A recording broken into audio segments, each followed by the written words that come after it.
আইপিএলে বাংলাদেশের 4জন প্লেয়ার খেলছে, মানে মোস্তাফিজুর রহমানও খেলছে, প্রথমত খেলছে মাশরাফি, তারপর সাকিবুল হাসান, তারপর মোস্তাফিজুর রহমান, তারপর লিটন কুমার দাস।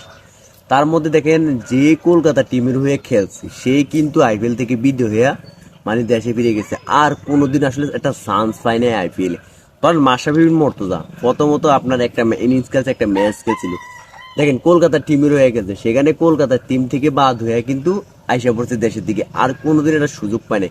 সাকিবুল হাসান লাস্ট খেলছে কলকাতা টিমের হয়ে, সাকিবুল হাসানও শেষ হয়ে গেছে। দেখেন লিটন কুমার দাস নিজেও খেলছিল একটা ম্যাচ, সেখানে লিটন কুমার দাস শেষ।